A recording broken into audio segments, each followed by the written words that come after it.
बहुत बहुत धन्यवाद। और जरा हिंदुस्तान पाकिस्तान जिंदाबाद, भारत माता की, नरेंद्र मोदी, पुष्कर सिंह धामी। चलिए आदरणीय श्री पुष्कर सिंह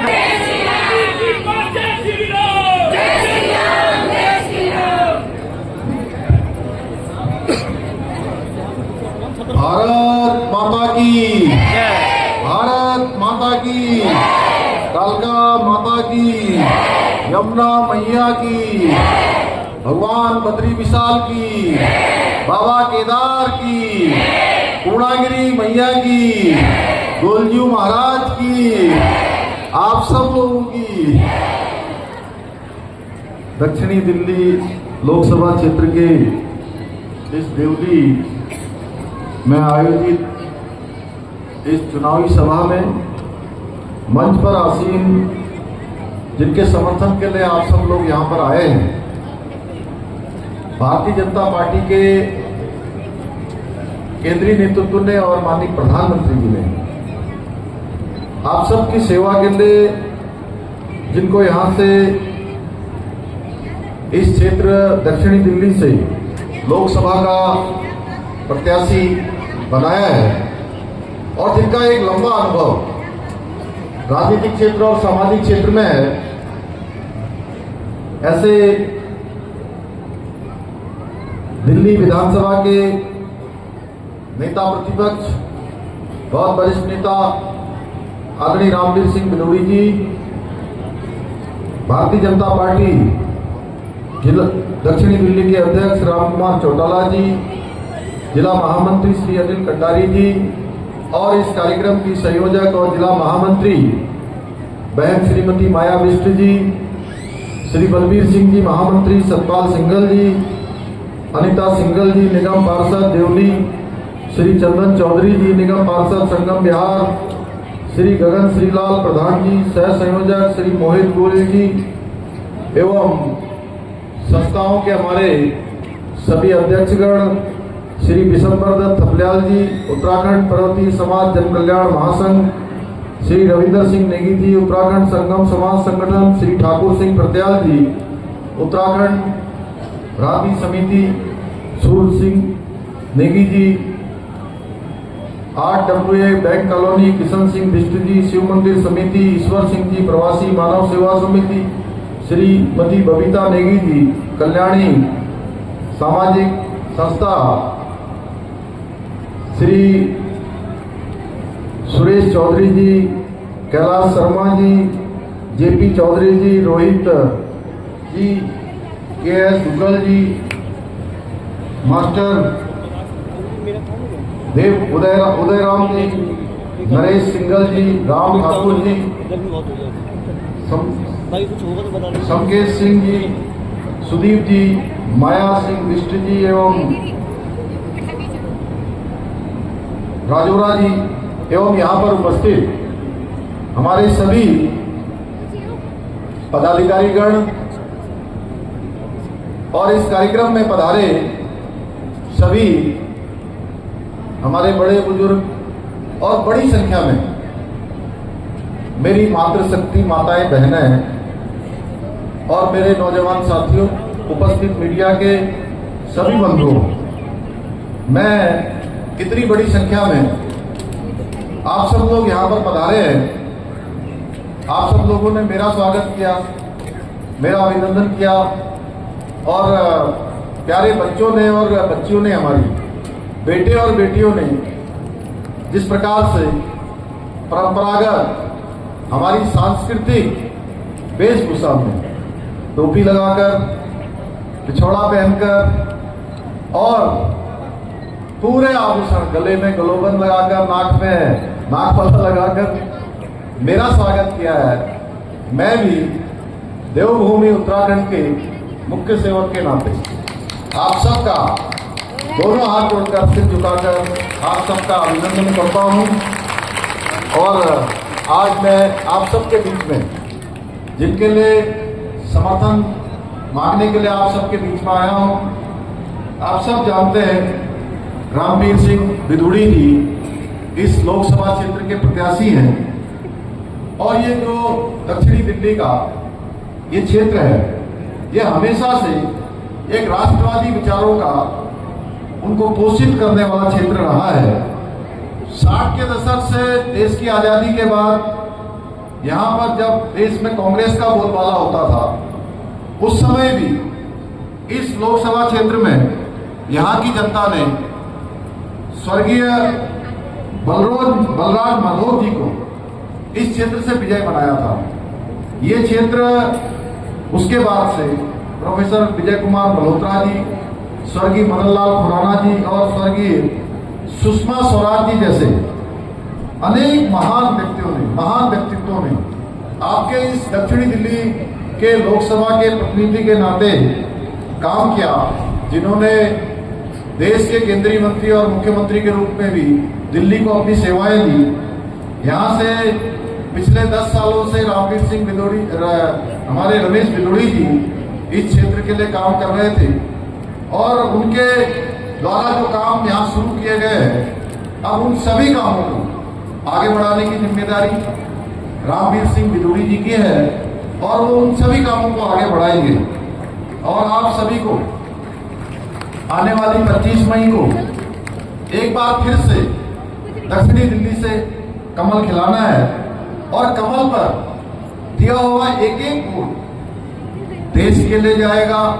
एक एक वोट माननीय प्रधानमंत्री मोदी जी को ताकत प्रदान करेगा, उनको ऊर्जा देने का काम करेगा, उनको मजबूती प्रदान करेगा। भाइयों बहनों, हम सभी जानते हैं कि आदरणीय मोदी जी के नेतृत्व में आज भारत पूरी तरह से विकसित राष्ट्र बनने की दिशा में तेजी से आगे बढ़ रहा है।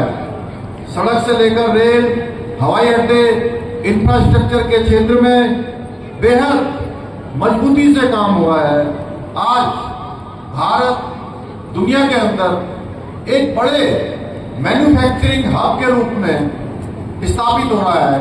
आज दुनिया की बड़ी बड़ी कंपनियां जो पहले अन्य देशों में काम करती थी, आज उनका रुख भारत की तरफ बढ़ रहा है। इससे भारत की अर्थव्यवस्था में बढ़ोतरी के साथ ही रोजगार में भी काफी बढ़ोतरी हो रही है।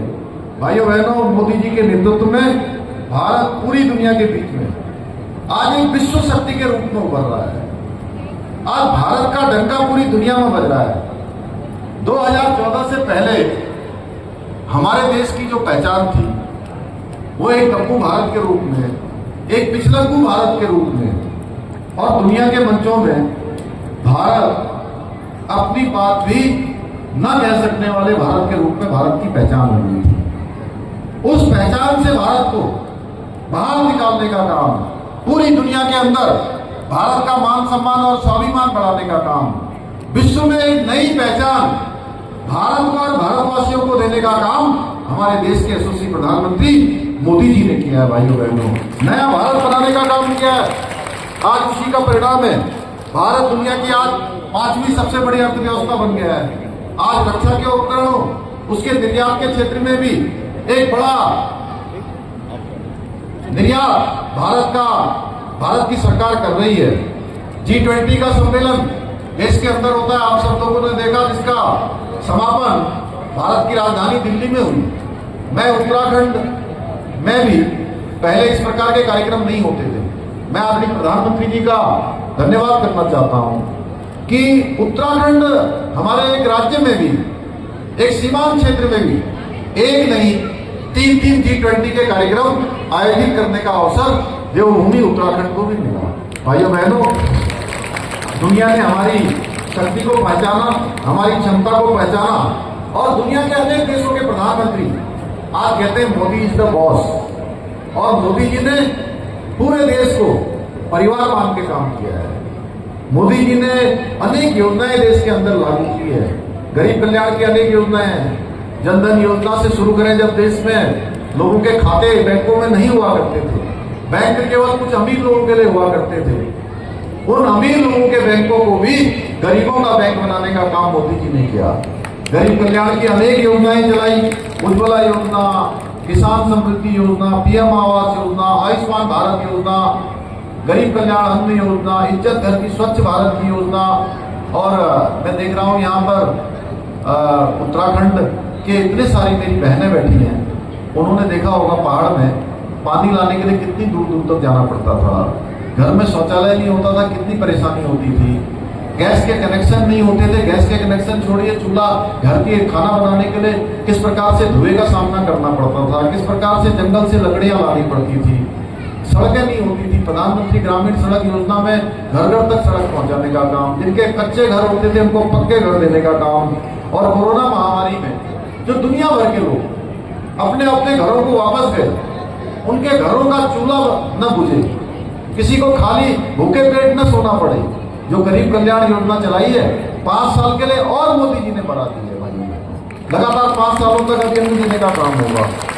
इन योजनाओं का नतीजा ये निकला है कि 25 करोड़ लोग गरीबी रेखा से बाहर निकले हैं। इसके साथ ही मोदी जी ने देश के लिए कई सारे महत्वपूर्ण निर्णय लिए हैं, चाहे कश्मीर में धारा 370 समाप्त करना हो, या सीएए का कानून लागू करना हो, या 3 तलाक से मुक्ति का कानून बनाना हो, या हमारे आराध्य देव भगवान श्री रामचंद्र जी का मंदिर जिसकी प्रतीक्षा हम लंबे समय से कर रहे थे, भव्य और दिव्य मंदिर का शिलान्यास, पूरा निर्माण कार्य पूरा करवा के प्राण प्रतिष्ठा करनी हो, या देश की सेना चाहे पुलवामा का अटैक हो, उसके बाद जिस प्रकार से सीमा पार जाकर दुश्मन के अड्डों पर सर्जिकल स्ट्राइक करती है, या तवांग की घटना हो या डोकलाम की घटना हो, हर बार भारत की सेना अब गोली का जवाब गोलों से देने का काम करती है।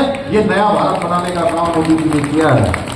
भाइयों बहनों, ऐसे ही कई सारे काम उत्तराखंड के अंदर भी मोदी जी की दृढ़ इच्छा शक्ति से प्रेरणा लेते हुए हमने बहुत सारे ऐतिहासिक काम किए हैं। आप सबके आशीर्वाद से उत्तराखंड हिंदुस्तान का पहला राज्य बन गया जहां पर समान नागरिक संहिता का विधेयक पारित हो चुका है। भाइयों बहनों, आधी आबादी का, देश की आधी आबादी का पूरा कानून लाने का काम देवभूमि उत्तराखंड ने किया है। ये समान नागरिक संहिता यानी कि सबके लिए एक समान कानून, इसकी गंगोत्री, इसकी गंगा देवभूमि उत्तराखंड से निकली है, और हमारे प्रधानमंत्री मोदी जी के नेतृत्व में जो भारतीय जनता पार्टी का संकल्प पत्र देश के सामने प्रस्तुत किया गया है, पूरे देश के अंदर समान नागरिक संहिता का संकल्प लिया गया है। आने वाले समय में ये गंगोत्री पूरे देश को लाभान्वित करेगी। अभी गोयला जी बता रहे थे नकल विरोधी कानून उत्तराखंड में लागू हो चुका है। अब हमारे यहाँ पर जो गरीब माता पिता के बेटे बेटियां हैं, उनको अब रोका नहीं जा पाएगा। उनकी मेहनत, उनकी ईमानदारी, वो किसी प्रकार से पीछे नहीं रहेगी।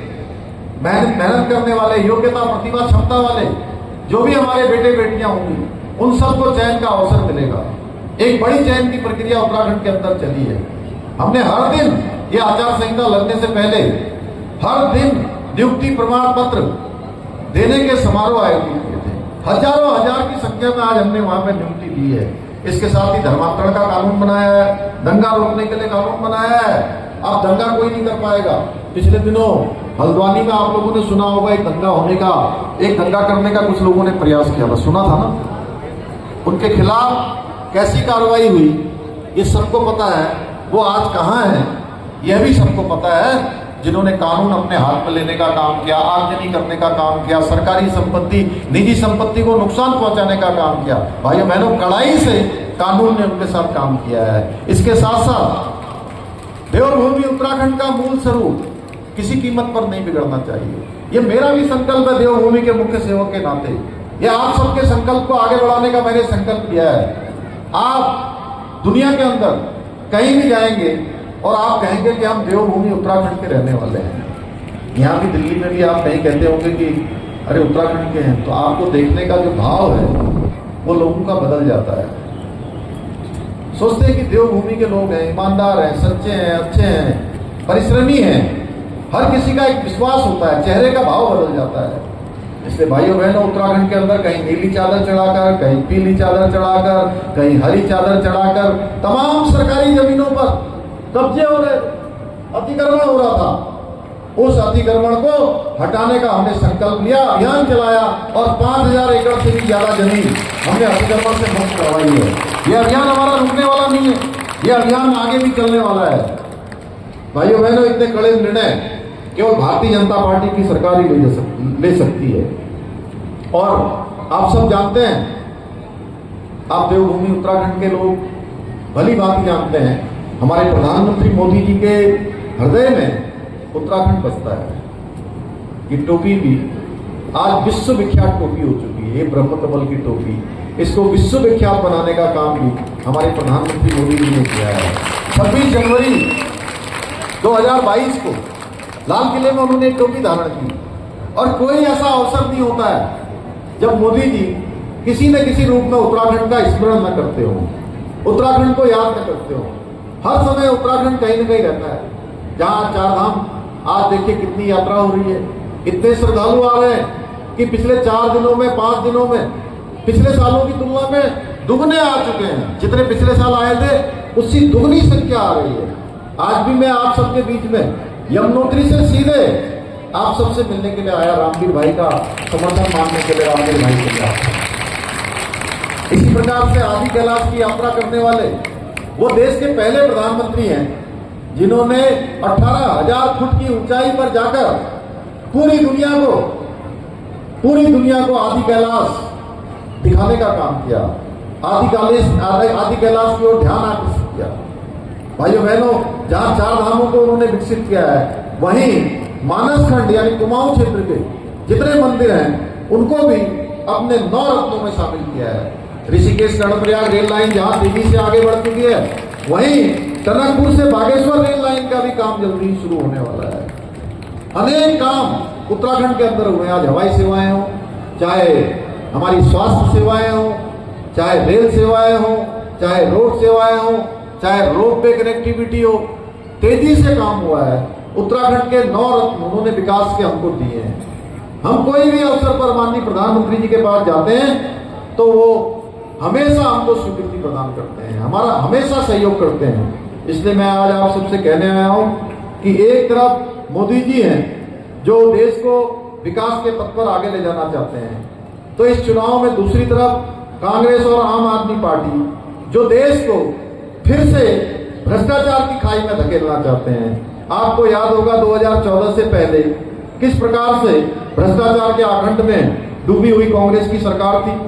आज भ्रष्टाचार और घोटाले के उसी रास्ते पर दिल्ली की आम आदमी पार्टी की सरकार भी चल रही है। अरविंद केजरीवाल जी ने कहा था हम 500 स्कूल खोलने की बात की थी। स्कूल तो उन्होंने खोले नहीं, स्कूलों के आसपास शराब के ठेके जरूर खोल दिए और उसी शराब की पॉलिसी में करोड़ों का घोटाला कर दिया। इतने काले कारनामे इतने बड़े हैं, इनके काले कारनामे इतने बड़े हैं कि पार्टी के मुखिया सहित सभी बड़े नेता जेल की चक्की पीस चुके हैं। भाइयों बहनों, आम आदमी पार्टी देश विरोधी लोगों का समर्थन देती है। आप देख रहे होंगे कुछ देश विरोधी लोगों को उन्होंने खड़ा कर दिया है। केजरीवाल जी के कई पूर्व साथियों ने खुलकर इस मुद्दे पर उनकी पोल खोली है। ऐसे भ्रष्टाचारियों और देश विरोधी ताकतों से हाथ मिलाने वाले लोगों को इस चुनाव में हम सब ने संकल्प लेकर जड़ से समाप्त करना है। भाइयों बहनों, मोदी जी कहते हैं कि सबका साथ, सबका विकास और सबका विश्वास, लेकिन जो ये इंडी गठबंधन बना है, एक ठग गठबंधन बना है, ये लोगों का एक ही लक्ष्य है। जहां मोदी जी कहते हैं कि पूरा देश मेरा परिवार है, 140 करोड़ देशवासी मेरे परिवार के लोग हैं, और ये लोग कहते हैं कि जहां मोदी जी की प्राथमिकता है पूरा देश है, इनकी प्राथमिकता है मेरा और मेरे परिवार का विकास। एक तरफ मोदी जी कहते हैं कि देश के अंदर हम सबके लिए एक समान कानून लागू करेंगे, समान नागरिक संहिता कानून लागू करेंगे, और कांग्रेस और आम आदमी पार्टी कहती है कि हम अगर सरकार में आएंगे तो मुस्लिम पर्सनल लॉ को मजबूती से लागू करेंगे। एक तरफ मोदी जी कहते हैं कि हम सनातन धर्म, संस्कृति और योग को विश्व स्तर पर पहचान दिलाएंगे, वहीं दूसरी तरफ कांग्रेस कहती है भगवान राम के मंदिर के प्राण प्रतिष्ठा के कार्यक्रम को भी हम ठुकरा देंगे, हमें कोई फर्क नहीं पड़ता है। वो इस प्रकार की भावना केवल देश के सामने इसलिए देते हैं कि उनको पता है कि अगर वो राम मंदिर का समर्थन करेंगे तो एक बड़ा वोट बैंक उनसे छिटक जाएगा। भाइयों बहनों, ये भगवान राम के प्रति भी इनकी आस्था नहीं है। इन लोगों ने सुप्रीम कोर्ट में भी राम का मंदिर न बने उसके लिए हलफनामा दिया और कहा कि राम वास्तविक नहीं है, ये काल्पनिक है। तुष्टीकरण की राजनीति करते हुए अब ये इतने आगे निकल गए कि ये कह रहे हैं विरासत टैक्स लगाने की बात कर रहे हैं। इसका मतलब जानते हैं क्या है? इसका मतलब है कि आपने जो अपने खून पसीने की कमाई से अपने बच्चों के लिए घर जोड़ा है, जमीन जोड़ी है या कोई संपत्ति बनाई है, तो कहते हैं कि अगर कांग्रेस की सरकार आएगी, आम आदमी पार्टी और इंडी गठबंधन की सरकार आएगी, तो हम इसमें से 55% यानी कि आधा हम जब्त कर लेंगे और ये आधा पैसा आपकी जमीन, आपकी जायदाद ये उन लोगों को दे देंगे जो उनका एक विशेष बैंक, वोट बैंक है, जिनको यहाँ दिल्ली में नमाज करने वालों को और उनको जो यहाँ पर जो है वो तनख्वाह देने का काम कर रहे हैं, महीने की सैलरी देने का काम कर रहे हैं, उसी वर्ग विशेष को ये दे देंगे भाइयों बहनों।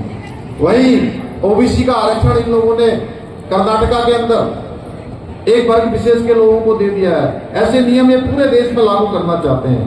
भाइयों बहनों, कांग्रेस की साजिश में आज आम आदमी पार्टी भी पूरी तरह से कांग्रेस का सहयोग कर रही है, लेकिन देश की जनता के आशीर्वाद से आदरणीय मोदी जी इंडी गठबंधन के इस मंसूबे को कभी कामयाब नहीं होने देंगे। भाइयों बहनों, कांग्रेस और आम आदमी पार्टी महिला विरोधी मानसिकता वाली पार्टी है और इनकी सांसद आप लोग टेलीविजन पर देख रहे होंगे, स्वाति मालीवाल किस प्रकार से मुख्यमंत्री आवास के अंदर एक महिला के साथ मारपीट हो रही है, किस प्रकार से गुंडागर्दी हो रही है और ये मारपीट कहीं बाहर नहीं हो रही है, ये मुख्यमंत्री आवास के अंदर हो रही है। भाइयों बहनों, इस तरह का अभद्र व्यवहार कर रहे हैं, तो आप ये समझिए कि जो सांसद है इनकी पार्टी की, उनके साथ इस प्रकार का व्यवहार हो रहा है, तो एक सामान्य महिला के साथ ये किस प्रकार का व्यवहार करते होंगे, ये स्वयं हम समझ सकते हैं। इसलिए और पूरी दिल्ली में इंडी गठबंधन ने एक महिला को भी टिकट नहीं दिया। इससे यह भी पता लगता है कि कांग्रेस और आम आदमी पार्टी इनकी महिला विरोधी मानसिकता है। भाइयों बहनों, मैं देश के विभिन्न राज्यों में प्रचार के लिए गया हूं और हर जगह मुझे एक ही बात दिखाई दी कि पूरे देश के अंदर एक ही लहर है, मोदी जी की लहर और भारतीय जनता पार्टी की लहर। क्योंकि देश की जनता को पता है मोदी मतलब विकास की गारंटी, मोदी मतलब महिला सशक्तिकरण की गारंटी, मोदी मतलब आर्थिक समृद्धि की गारंटी, मोदी मतलब समान नागरिक संहिता की गारंटी। इसलिए मुझे आप सबसे मैं कहने के लिए आया हूं कि 25 तारीख को मतदान के दिन आपका मुकाबला ना आम आदमी पार्टी से है ना कांग्रेस पार्टी से है। क्योंकि अगर मैं कहीं भी जा रहा हूं, मैं पहले दिन नामांकन के दिन भी रामवीर सिंह जी का नामांकन पर्चे के दाखिल होने के दिन भी आप सबके बीच में आया था। तब से मैं देख रहा हूं लगातार चुनाव आगे बढ़ रहा है। लोग कह रहे हैं कि नंबर 1 पर दक्षिण दिल्ली की सीट है। अब इनकी जीत सुनिश्चित है, मोदी जी का प्रधानमंत्री बनना भी सुनिश्चित है, लेकिन 25 मई को हमको मतदान करना भी है और कराना भी है। ये नहीं है कि कहीं आप कहेंगे भाई सब लोग तो इनको वोट ही देने वाले हैं, ये तो जीतने ही वाले हैं, रामवीर सिंह जी तो जीत चुके हैं, मोदी जी तो प्रधानमंत्री बन चुके हैं। भाइयों बहनों, ये बात ठीक है कि इनकी जीत सुनिश्चित है, मोदी जी का प्रधानमंत्री बनना भी सुनिश्चित है, लेकिन उसमें आप सबको इस महायज्ञ में अपनी आहुति देनी है, अपना योगदान देना है। चाहे मौसम कितना भी गर्म क्यों ना हो, कितनी भी ताप गर्मी की क्यों ना हो, आपको घरों में रुकना नहीं है। क्योंकि ये चुनाव देश का भविष्य बनाने वाला चुनाव है, ये चुनाव देश को विकसित भारत बनाने का चुनाव है, ये चुनाव हमारे बच्चों के भविष्य का निर्धारण करने वाला चुनाव है, ये चुनाव दुनिया में भारत को सिरमौर बनाने वाला चुनाव है। इसलिए 25 मई को भारी संख्या में आप सब कमल पर वोट देंगे और रामवीर सिंह बिलोड़ी जी को कमल के फूल वाला बटन दबाकर भारी मतों से विजय बनाकर नरेंद्र मोदी जी को तीसरी बार प्रधानमंत्री बनाने में अपना योगदान देंगे। इतना ही आप सबसे निवेदन करते हुए इसी आशा विश्वास के साथ मैं अपनी बात को समाप्त करता हूँ। बहुत बहुत धन्यवाद। जय हिंद, जय भारत, भारत माता की, भारत माता की। वंदे वंदे वंदे